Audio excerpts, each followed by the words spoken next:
తూర్పుగోదావరి జిల్లా రాజానగరం నియోజకవర్గం కోరుకొండ మండలంలో రాష్ట్ర ప్రభుత్వం చేపట్టిన దివ్యాంగులకు ఉచిత ప్రయాణం పథకాన్ని రాజానగరం నియోజకవర్గ శాసనసభ్యులు బత్తుల బలరామకృష్ణ ప్రారంభించడం జరిగింది. అనంతరం దివ్యాంగులతో గాదరాడ వరకు ప్రయాణించారు. అనంతరం గాదరాడలోని ఆయన స్వగృహం నందు ఏర్పాటు చేసిన విందు భోజనం దివ్యాంగులతో కలిసి స్వీకరించి వారికి ముందస్తుగా ఉగాది శుభాకాంక్షలు తెలిపారు.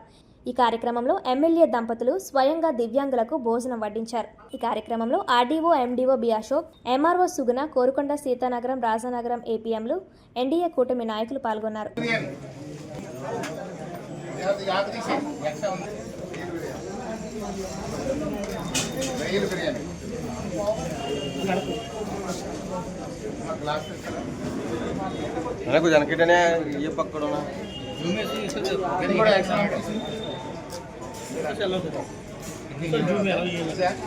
రైలు బిర్యానీ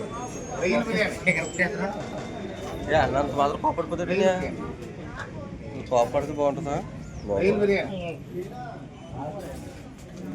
రైలు బిర్యానీ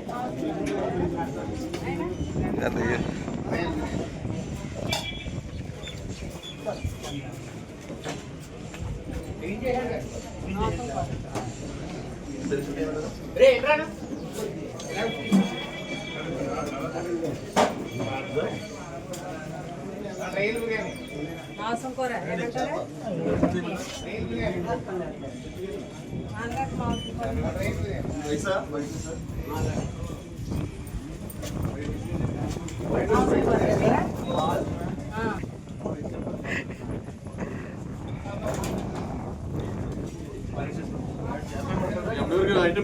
సార్ ఎలా చూడ లుక్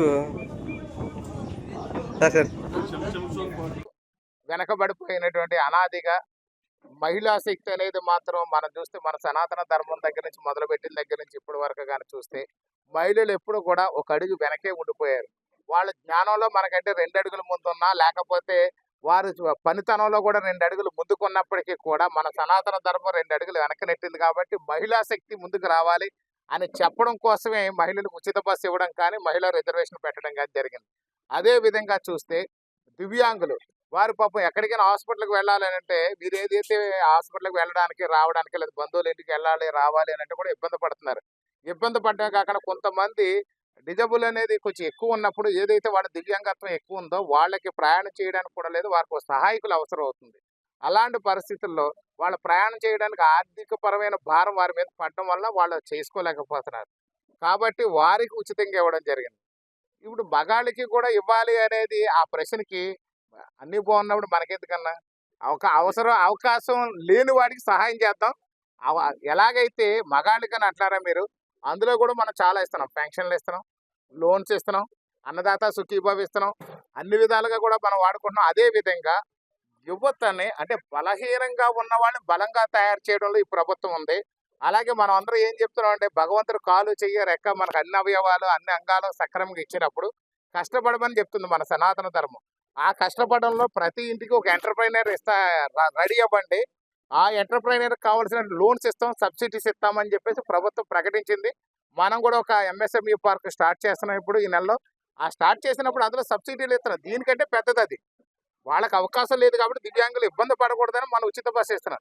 మనం ఉచిత బస్సులు వెళ్లాల్సినంత కష్టం ఉన్నవాడికి నిజంగా ఆ పరిస్థితి వస్తే అది అప్పుడు ఆలోచించవచ్చు. ప్రస్తుతానికి అలాంటి అవసరాలు లేవు. ప్రతి వాడు కూడా హ్యాపీగా ప్రయాణం చేస్తున్నారు. వాళ్ళకి ఇంకా మెరుగైన పథకాలు ఉన్నాయి. దివ్యాంగులకి వారు ఒక బిజినెస్ చేయాలంటే కష్టమైన పని, ఒక పారిశ్రామిక రంగంలో స్థిరపడాలంటే కొంతమందికి కష్టం అవుతుంది. కొంతమంది చేస్తున్నారు, ఛాలెంజ్గా తీసుకుని చేస్తున్నారు. ఈ ప్రపంచంలో ఎన్నో సాధించిన దివ్యాంగులు కూడా ఉన్నారు. పెద్ద పెద్ద వాటిల్లో ఎవరు సాధించలేని వాటిలో కూడా దివ్యాంగులు ఎన్నో సాధించారు. ఈ ప్రపంచంలో టెక్నాలజీలో కానీ ఒక తల మాత్రమే బతికుండి శరీరం అంతా కూడా నిర్జీవం అయిపోయిన వ్యక్తి కూడా ఈ ప్రపంచంలో బోర్డు సాధించినటువంటి విషయాలు ఉన్నాయి. ఇవన్నీ కూడా మనం ఎక్కడ ఎవరిని తక్కువ అంచనా వేయలేము. కాకపోతే ఎవరైతే పేదరికంలో ఉండి వారికి ఏదైతే వాహనాలు లేవో, ఇప్పుడు కొంతమంది దివ్యాంగుల కార్లు ఉంటాయి, వాళ్ళ కార్లో ట్రావెల్ చేయగలరు, వాళ్ళకి వీల్ చైర్ సెటప్ కూడా ఉంటుంది, కుర్చీల సెటప్ ఉంటుంది. అలాంటి వాళ్ళు బస్సు అవసరం లేదు. కానీ నిరుపేదలు ఎవరైతే ఉన్నారో దివ్యాంగులు టికెట్ తీసుకోలేని వాడు బస్సులో ట్రావెల్ చేయడానికి ప్రభుత్వం ఉచితంగా ఇస్తుంది. భవిష్యత్తులో అలాంటి అవసరం వస్తే కూడా గౌరవ ముఖ్యమంత్రి గారి ఆలోచన ప్రకారం ఉంటుంది. ఒకవేళ నిజంగా అవసరం ఉంది అని అనుకున్నట్టు మొత్తం ఉచిత బస్సు చేసి అవకాశం ఉండొచ్చేమో భవిష్యత్తులో. బలహీన వర్గాలకి సపోర్ట్ చేయడానికి, బలహీన వర్గాలకి భరోసాగా ఉండడానికి మాత్రమే ఈ ప్రభుత్వం పనిచేస్తుంది.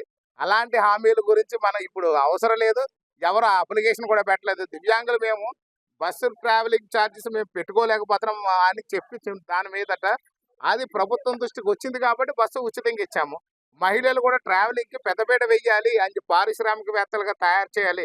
చిన్న వస్తువు కొనుగోలు చేయాలంటే వాళ్ళు ఇబ్బంది పడుతున్నారు. భర్తల కోసమో బిడ్డల కోసమో వెయిట్ చేయాల్సి వస్తుంది. అలాంటి పరిస్థితులు ఉచితంగా పెడతారు. ఒక పుట్టింటికి వెళ్ళాలంటే ఇబ్బంది పడుతున్నారు, ఒక స్నేహితురాలు ఇంటికి వెళ్ళాలంటే ఇబ్బంది పడుతున్నారు, ఒక హాస్పిటల్కి వెళ్ళాలంటే ఇబ్బంది పడుతున్నారు, బజార్కి వెళ్ళి సామాన్లు తెచ్చుకోవాలి, సరుకులు తెచ్చుకోవాలంటే ఇబ్బంది పడుతున్నారు, టైలరింగ్ చేసుకునే సోదరీమణులు ఉన్నారు, వాళ్ళు వస్తువులు తెచ్చుకోవాలంటే ఇబ్బంది పడుతున్నారు.